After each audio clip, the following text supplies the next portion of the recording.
I want you to picture a scene that, well, that we have probably all been in at some point. Oh, definitely. Right, so it's like 4 p.m. on a Tuesday. You're sitting in a conference room, or maybe it's a massive Zoom call, and the VP of marketing is pitching this huge, massive new initiative. Oh, yeah, the big paradigm shift. Exactly. The energy is super high. The slide deck is incredibly flashy. People are clapping. Everyone is nodding along like, yes, great idea. Let's disrupt the market. Let's go. The momentum is just totally unstoppable at that point. Right. It feels like a done deal. The train has completely left the station. Except, and there's always, except for one person. Mm-hmm. The quiet one. Yeah. There is someone sitting at the very end of the table, or, there's a muted black square on the Zoom grid, and they haven't said a single word for 45 minutes. Got a peep. They aren't sharing, Yeah. but they aren't arguing either. They're just existing, watching the whole thing happen. And honestly, that silence, it's probably making the presenter slightly nervous. It really does. Mhm. You start wondering, do they hate the idea? Are they actually asleep? And then, right as the meeting is wrapping up, they unmute. And they ask one single question. And it's never an attack, is it? Never. It's usually about something incredibly specific, like a supply chain logistical detail or some compliance regulation from 3 years ago that everyone else forgot about. Yeah, and that one, completely boring detail, manages to deflate the entire room's enthusiasm in about 30 seconds. It's literally like watching a balloon pop. And you walk away from that meeting thinking, how on earth did they see that coming when the rest of us were just completely hyped up? It's a very specific kind of superpower. It is. And today, we are answering that exact question. We're digging into the psychology of those quiet ones. Welcome to the deep dive. Yeah. Today, we're decoding a really fascinating personality type known as the SASN, or the silent resistor. I love this topic. It's a profile that is so often misunderstood as just being passive or shy, or even, totally disengaged from the team. But when you actually look at the data, it's actually one of the most powerful active forces in any organization. Yeah, and we are basing today's conversation on the Max Energy ME80 Personality Assessment Report. Now, we've touched on this system in previous discussions, but for you listening who might be new to our deep dives, we really need to set the stage first, because the ME80 system is not your standard Myers-Briggs kind of test. No, it's fundamentally different. First off, most personality systems look at your traits. They look at how you behave on the outside. Are you an introvert? Are you an extrovert? That sort of thing. Right, the behavioral stuff. Exactly. But the ME80 system looks at energy. I want you to think of it almost like an electrical circuit or the engine of a car. It measures how you generate your internal energy, how you process information, both emotionally and logically, and then how you actually manifest that energy out into the real world. So we're looking at the mechanics of the engine itself, not just the paint job on the car. Precisely. It breaks human personality down into a very specific energy matrix. And today, we're looking at the wiring configuration of the SASN. The silent resistor. I mean, the name alone sounds like the title of a Cold War spy novel. It really does. Let's start with that identity. What is the core headline or the declaration for this specific type of person? If I had to boil the entire SASN identity down to a single concept, it is the strategy of the micro-counterattack. Micro-counterattack. Okay, that sounds very deliberate, because I think most people just assume that quiet people are quiet because they don't have anything to add. But you're saying this is an active strategy. Oh, it is highly active. The core definition of this personality is actually a massive contradiction. Outwardly, the silent resistor appears incredibly compliant. They follow the rules, they fill out the right forms, they do not cause scenes in the hallway. They seem like the most agreeable person in the office. Right, but internally, they are maintaining this rigid, continuous resistance to anything they perceive as an imbalance. Imbalance. That's a pretty broad term. What does imbalance mean to them? It means they are hypersensitive to logical disconnects. If a business process just doesn't make logical sense, or if a leadership decision is clearly based on hype rather than actual data, or if there is unfairness in how resources are being allocated, their internal alarm bells go crazy. But they don't just stand up and yell about it. And here's the key. No, they do not flip the table. They don't have that big Jerry Maguire moment where they write a manifesto and quit in a blaze of glory. Never, because they view emotional outbursts as completely inefficient and destabilizing. Instead of doing that, they use the rules themselves against the bad idea. They don't scream at you, they nudge you. I need a concrete example of this.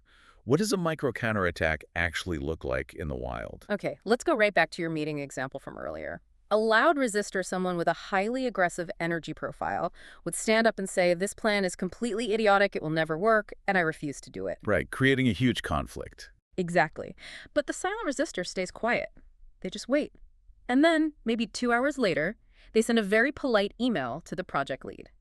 And it says, hey, per the vendor contract we signed last month, the lead time for raw materials is 6 weeks. Your new launch timeline requires 4 weeks. Would you like to renegotiate the contract, or would you prefer to move the launch date? Oh, wow.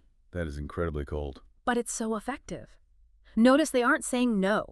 They are simply presenting a hard fact that makes yes completely impossible. They use the reality of the situation to force a correction. So it's almost like malicious compliance, but actually helpful. I like to call it benevolent compliance. They are actively trying to save the system from destroying itself. They just quietly nudge the details back into place to preserve the dignity of the project without having to fight a massive political war over it. This implies a very specific underlying philosophy, though, because most people want to be liked, or they want the glory of winning an argument. What does the silent resistor actually want? What is their control mechanism? They want system stability. The SASN views the entire world through a lens of potential chaos. Their ultimate goal isn't personal glory. It is strictly to avoid system collapse. System collapse. I mean, that sounds incredibly dramatic for a Tuesday afternoon staff meeting. To them, illogical decisions are dramatic risks. Think about it. If you build a workflow on bad data, the system eventually collapses. If you overpromise deliverables to a major client, the relationship collapses. For them, their silence isn't a retreat, it's a monitoring phase. They are actively scanning the hull of the ship for cracks. So they are essentially the structural engineers of our social and business worlds. Precisely. Their global view is entirely focused on correctness and robustness. They are constantly sitting there asking, is this actually sustainable? And if the answer is no, they begin that micro-counterattack process, pulling the system back from the edge of the cliff just 1 inch at a time. Yeah, I really want to get under the hood here. We talked earlier about the ME80 system being an energy matrix. And the report breaks this down into 4 specific layers: IP, IQ, EQ, and manifestation. This is basically the technical engine of the personality, right? Let's walk through these one by one, because I think this explains exactly why they operate this way. Let's do it. I want you to imagine this matrix like the architecture of a skyscraper. First, you have to pour the foundation. This is the IP layer, the inner value layer. Okay, IP is the foundation. Right. And for the silent resistor, this foundational layer is defined as stable accumulation activation. Stable accumulation. Honestly, that sounds like a banking term. It is very similar to how compound interest works. It means their internal self-worth operates on a long-term accumulation model. They are not interested in a quick stock spike. They don't care about being the center of attention for 5 minutes or getting a flashy quick win. So they aren't chasing the latest corporate trend. They're playing a much longer game. Decades long. They derive their sense of inner value from being reliable, consistent, and deep. Now, moving up 1 level in the building, we hit the IQ layer. In the ME80 system, this is known as the emotional activation layer. Wait, hold on. IQ usually stands for intelligence, but here it's linked to emotional activation. Yes, because in this energy system, IQ represents what actually triggers your internal response, what gets your motor running. For the SASN, their IQ layer is defined as structure and principle judgment. This is fascinating because I've been getting emotional about structure. Yes, and this is exactly where people misunderstand them. We usually think of being emotional as, crying because someone insulted you or getting angry because of an ego slight. Right, interpersonal drama. Exactly.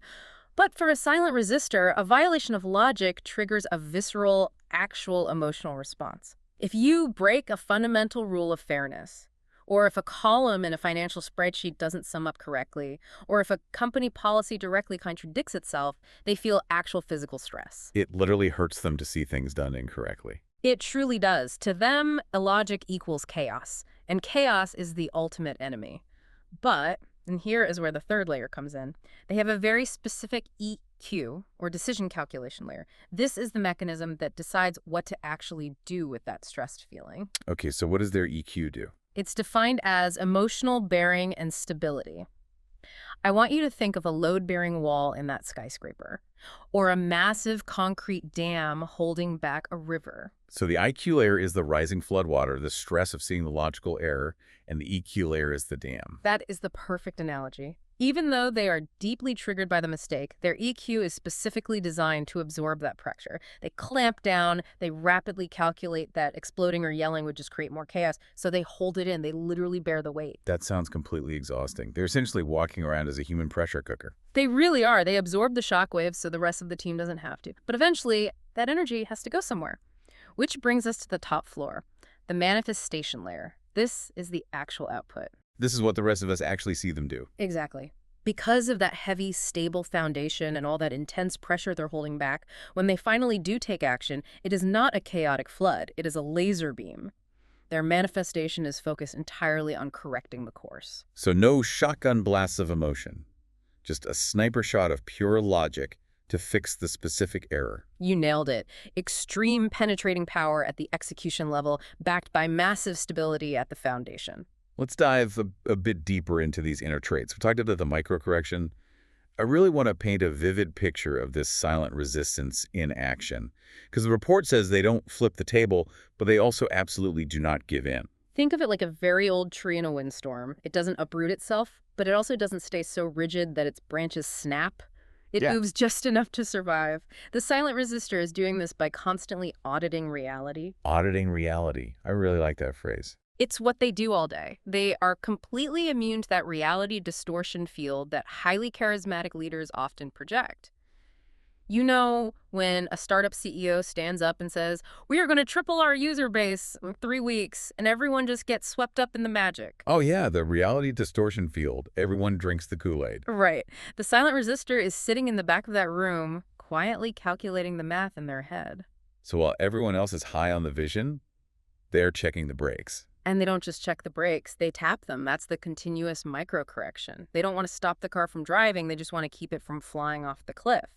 So instead of arguing with the CEO about the grand vision, they will just quietly fix the underlying spreadsheet that proves the vision is mathematically impossible, and they'll put it on the shared drive, hoping someone competent notices. But there has to be a cost to this. You cannot just absorb all that pressure, like we talked about with the emotional bearing dam, without it taking a toll. Yeah. Let's talk about their shadow blind spot. This is the real danger zone for this personality.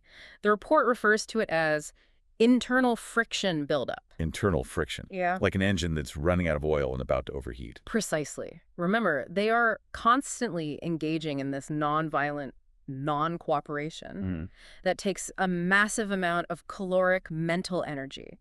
They are actively suppressing their immediate natural reactions in order to maintain that system's stability.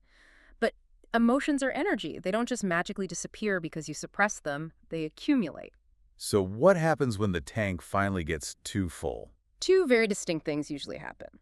First, they will enter a phase called cold handling. Cold handling. Is that basically just giving people the silent treatment? It's much deeper than that. It's a total systemic withdrawal of investment. They emotionally detach from the outcome. They basically decide, okay, nobody wants to listen to my warnings. Fine, good luck. And they become almost robotic. They just stop caring. Right. They will do exactly what is written in their official job description and not 1 millimeter more. So it's quiet quitting. Yes, but quiet quitting with a really sharp edge. It's a complete withdrawal of their protective spirit. For a manager, this is an absolute disaster because you have just lost your safety net. The person who used to quietly catch all the critical errors is now just watching them fall through the cracks because you stopped listening to them. Wow. And what is the second risk? Eruption. Because they don't utilize natural communication outlets to vent their small day-to-day frustrations, the internal pressure just builds and builds until it hits a critical threshold. And then suddenly, over something that seems completely trivial, like the office printer jamming or a typo in a memo, they explode. The classic volcano effect. Exactly. And afterward, they're usually completely exhausted because the core underlying struggle for a silent resistor is this endless, exhausting tug of war between maintaining my principles and preserving my relationships. They constantly feel like they're forced to choose one over the other. Speaking of relationships, let's pivot and look at the social side of this. How do silent resistors generally come across to their colleagues? Because the report uses a really interesting term here, principal distance. Yeah, principal distance means they are absolutely not going to be that warm, fuzzy work best friend who gossips with you in the break room for an hour. They maintain a very clear professional boundary. They are not the office cheerleader. They aren't the ones organizing the Friday happy hour or bringing in donuts? Probably not. But there is a really fascinating social dynamic that happens around them. The report describes the SASN as a mirror. A mirror? How does that work? Well, because they are so quiet, and because everyone instinctively knows that they are constantly recording all the irrationality in the room, other people start to project their own insecurities onto them. Oh, I can completely see that. If I'm giving a presentation and someone is just sitting there staring at me blankly, taking notes, I immediately start thinking, oh my gosh, am I lying? Do I sound totally incompetent right now? Exactly. You feel judged, even if they literally haven't spoken a single word. Colleagues feel this very unique pressure when they are around a silent resistor. It forces everyone else in the room to be more accurate. You feel like you better have your facts straight because the gatekeeper is watching your every move. Right. It's like having a human lie detector sitting at the conference table. So, despite the potential social awkwardness of that, it sounds like every single company desperately needs this energy. Let's talk about their overall business value. You simply cannot scale a business safely without this type of energy. If you build a company entirely full of high-energy, visionary idea people, you will crash and burn in less than 6 months. You absolutely need the system crack detector. System crack detector. I genuinely want that printed on a business card. It's the perfect title. In a corporate world that is completely obsessed with hype and marketing slogans and the whole move fast and break things mentality, the silent resistor is the one person checking the actual structural integrity of the building. They excel at capturing micrological gaps. The tiny flaws that bring the whole thing down. Exactly. They see that tiny hairline fracture in a vendor contract or a slight oversight in a safety protocol that everyone else totally glossed over. The exact fracture that will eventually turn into a massive multi-million-dollar lawsuit 6 months down the road. So they are essentially the immune system of the organization. That's a great way to put it. Because they are immune to hype. They simply do not listen to slogans. They don't care about the company's grand vision statement if the actual execution plan on the ground is fundamentally flawed. They only care about long-term impact and actual feasibility. So if I'm listening to this right now and realizing, wow, I definitely have a silent resistor on my team. Or maybe I'm realizing, wait a minute, I am the silent resistor. Where do these people truly thrive? What are the recommended career fields where this energy is utilized best? The report highlights a few key professional areas where this energy isn't just useful, it is absolutely essential for success. First and foremost is quality assurance and quality control. Right, that makes total sense. Literally being paid to find the flaws in a system. Exactly. It's a field where being the ultimate gatekeeper is quite literally the job description. They are also incredibly valuable in risk control. Spotting the compliance issues, the regulatory risks, the safety hazards, the people who keep the CEO out of jail. Exactly. Another fantastic area is mid-platform roles. What does that entail exactly? It's about setting the technical standards and operating procedures, being that crucial bridge between the wild, unconstrained ideas of upper management and the actual grounded execution of the engineering or production teams. And finally, crisis stabilization. Crisis stabilization. That's interesting, given how quiet they are. Think back to that emotional bearing layer we discussed. When everything is on fire, when the servers have completely crashed and the biggest clients are screaming on the phone, the silent resistor acts as the stability pivot for the entire team. They can stand right in the middle of that massive storm, completely ignore the emotional noise, and say, okay, here is the logical next step we need to take to fix this. That is an absolute superpower in a crisis. It really is. But that brings us to what I think is the most important takeaway of this entire deep dive. It's about how the rest of us treat them. I think the single most common mistake that well-meaning leaders make is trying to fix their silent resistors. We pull them aside and tell them, you need to speak up more in meetings. You need to show more enthusiasm. Why don't you smile more? We basically try to force them to become extroverts. Right, and that is a massive mistake. The silent resistor does not need to be louder. And they certainly don't just need our tolerance. What they actually need more than anything is to be seen. Seen. Tell me more about that. The irrationality that they are constantly pointing out, it deserves to be witnessed and acknowledged. The tiny flaws they find in the plan, those flaws actually matter. When a silent resistor feels that their quiet watchfulness is genuinely valued, when they know that you view them as the guardian of the project rather than just the pessimistic buzzkill, all of that internal friction we talked about just disappears, and they will become the most fiercely loyal protectors your organization could ever ask for. So as a manager, don't ask them to cheer for the idea. Ask them what they see wrong with it. Exactly. Invite their scrutiny. The ME80 report actually has this beautiful gold sentence at the very end that I think sums up their entire philosophy perfectly. It says, "Silence is not agreement, but another form of persistence." Silence is not agreement, but another form of persistence. Yeah. Wow, that is powerful. It completely reframes how I'm going to look at the quiet people in my meetings from now on. It really should. It raises a very provocative question for everyone listening today.